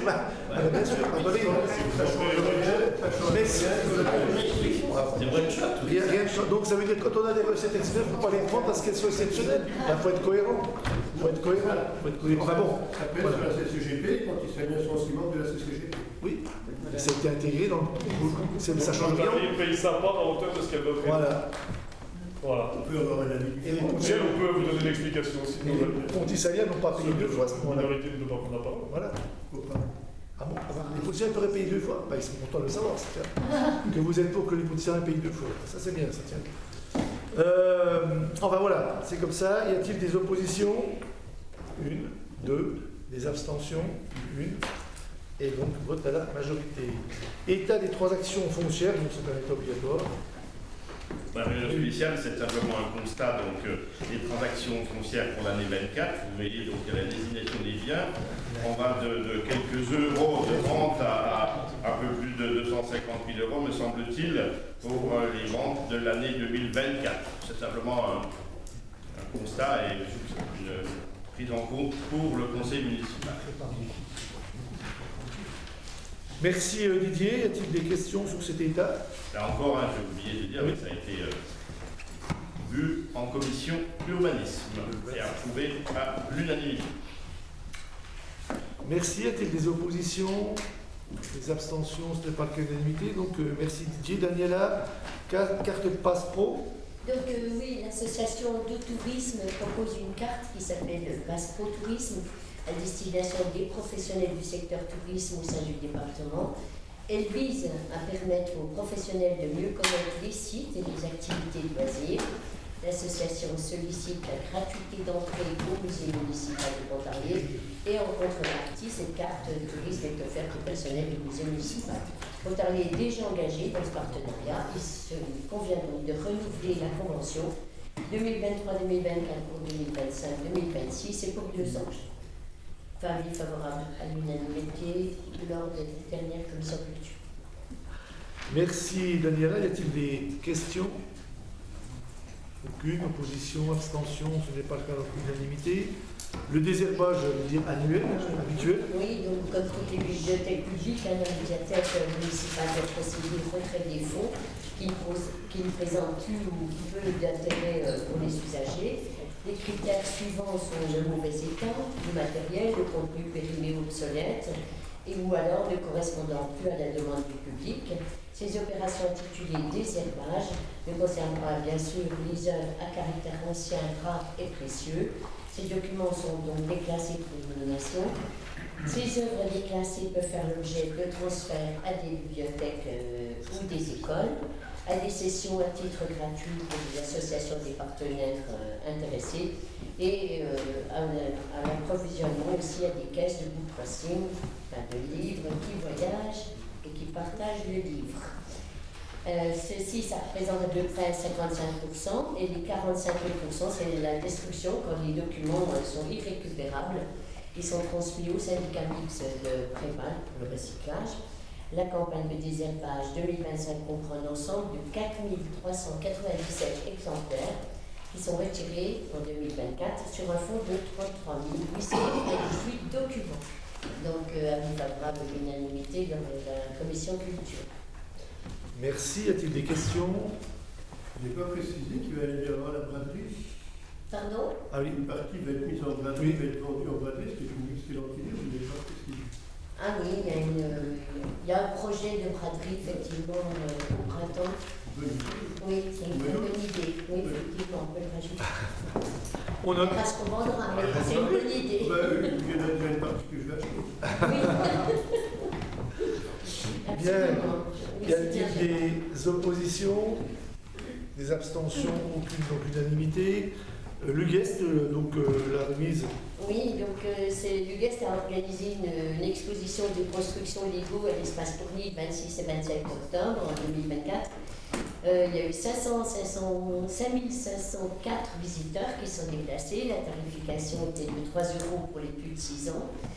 Et pour chacune de leurs expos, le guest a fait un don à une association du secteur, lui reversant 30% des bénéfices. Et là, c'est la SPA de Pontarlier qui était sélectionnée et elle s'est vu octroyer un chèque de 2550,48 €.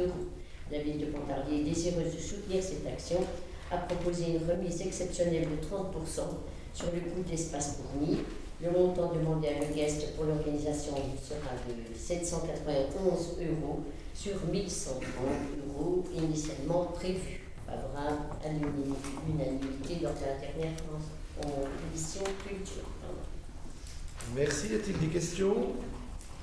Aucune opposition, abstention, donc aucune unanimité. Je vous remercie. Il y a la convention de partenariat avec Mediadou, le service départemental le service Mediadou, c'est une offre de ressources multimédia en ligne qui propose du contenu documentaire et culturel numérique à tous les adhérents des médiathèques partenaires.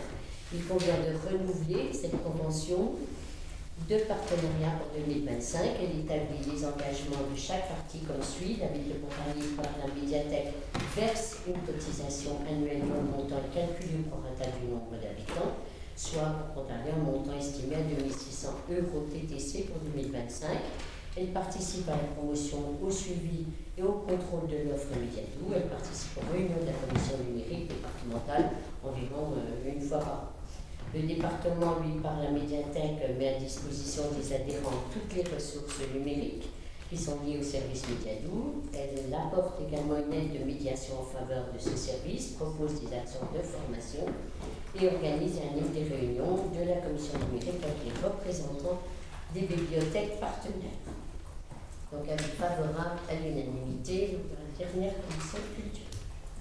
Merci Daniela. Y a-t-il des questions? Aucune opposition, abstention, aucune unanimité. Je te remercie. Philippe, pour le règlement intérieur de la salle Pierre de Coubertin. Oui, un point essentiellement administratif qui vous est présenté ici, c'est simplement pour définir les règles claires, précises sur l'utilisation de cette salle, une salle qui est essentiellement destinée aux activités de loisirs, jeux de cartes notamment. Donc quelques points pour garantir notamment l'accès à la salle, l'accès aux locaux, l'accès au matériel. Donc tout ça dans le cadre de l'acquisition d'un nouveau logiciel de réservation des créneaux en ligne. Avis favorable? Avis favorable à l'unanimité. Oui. Merci Philippe. Y a-t-il des questions? Aucune opposition, abstention, aucune unanimité. Je vous remercie. Candidature de la ville au label Ville Active et Sportive 2025. Oui, la ville a souhaité poursuivre ses actions en faveur du sport et notamment en déposant une candidature à ce label qui est intitulé Ville Active et Sportive. C'est un label qui est surtout là pour valoriser les communes sur leurs initiatives, sur les projets, sur leur politique sportive. Le tout, ces politiques visent essentiellement à encourager à développer l'ensemble de ces pratiques pour le plus grand nombre. Donc on entre bien on reste dans notre ligne de politique de sport pour tous. C'est un label qui est attribué pour une durée de 3 ans avec une graduation qui peut aller de 1 à 4 lauriers. Donc nous avons souhaité déposer pour l'année 2025 cette candidature. Les résultats seront connus au mois de septembre 2025. Donc il vous est demandé d'approuver cette candidature. Commission? Avis favorable à l'unanimité. Merci. Y a-t-il des questions? Aucune. Opposition? Opposition? Oui, une opposition. Abstention? Une seule? Oui. Qu'est-ce qu'elle... C'est Gilles. Ah oui, c'est... Ah oui, ça fait 2. Oui, ça fait 2, c'est ça. Oui. Merci ta remarque, Philippe. Donc, vote à la majorité.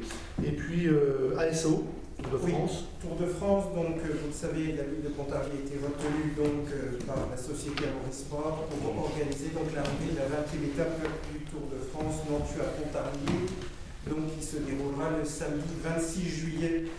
Je pense que vous le savez, ce sont quelques rappels, mais malgré tout, qui sont importants là aussi pour bien comprendre le contexte.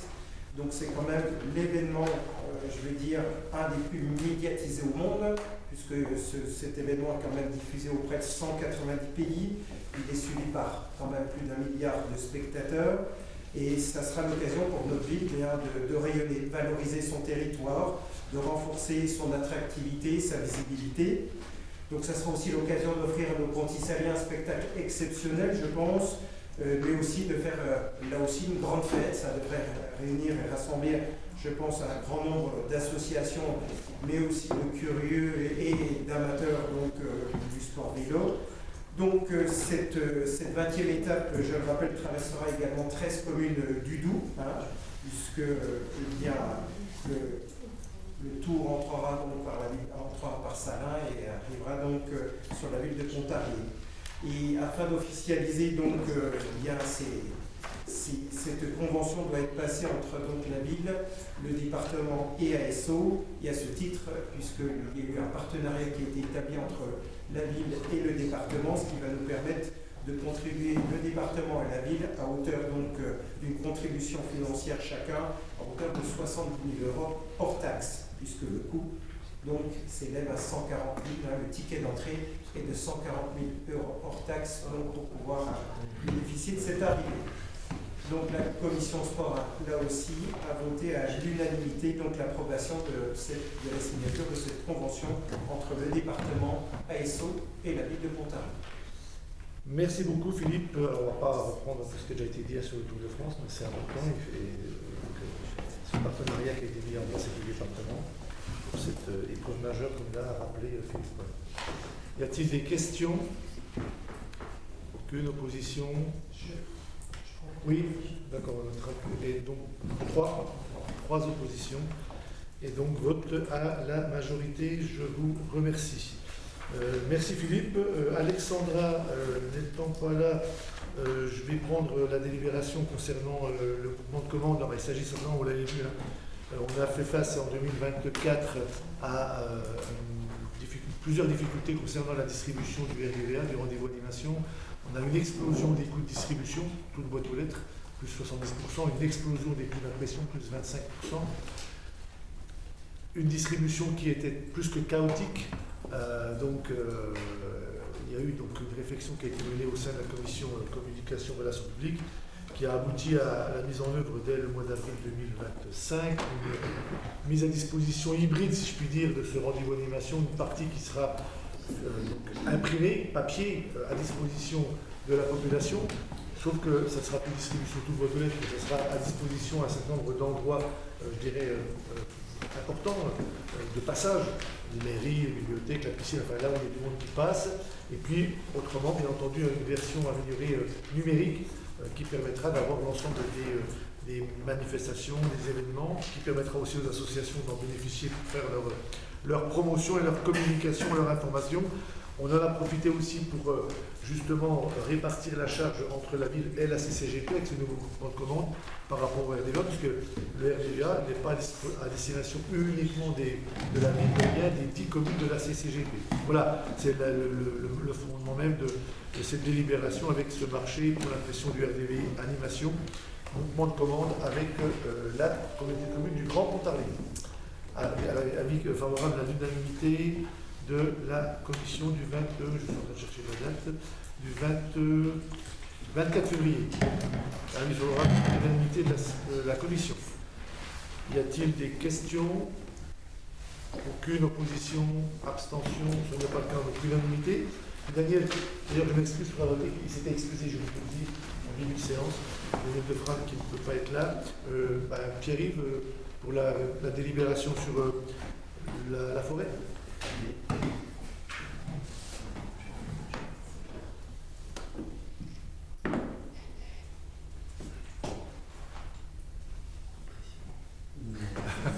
Ça devrait être.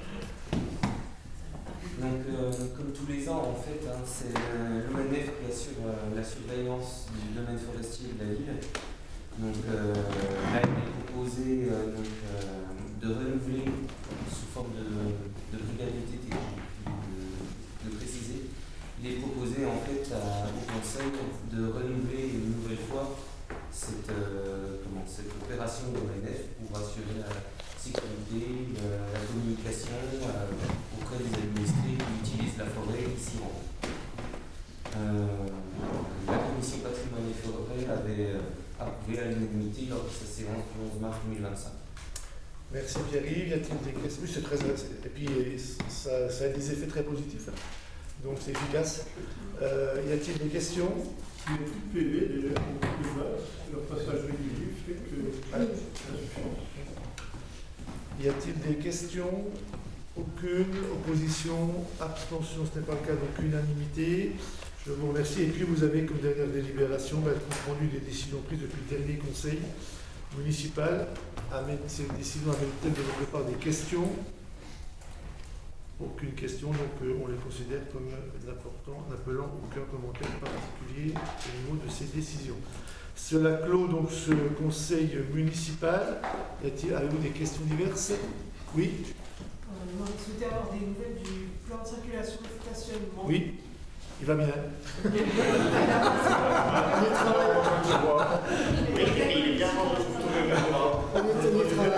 Non, ça y est, non, on va en parler en municipalité, enfin ça arrive. Les orientations en municipalité, il y a une option sur une date de commission qui est fixée depuis quelques semaines pour avril, donc ça va arriver, ça sera au programme de l'agenda de ce vendredi-là.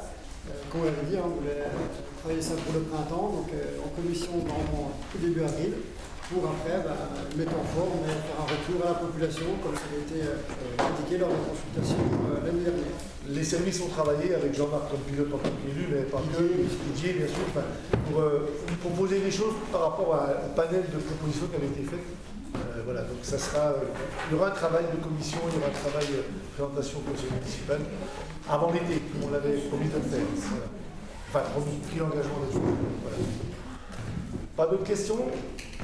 Eh bien, écoutez, je vous remercie, je vous souhaite une bonne fin de soirée.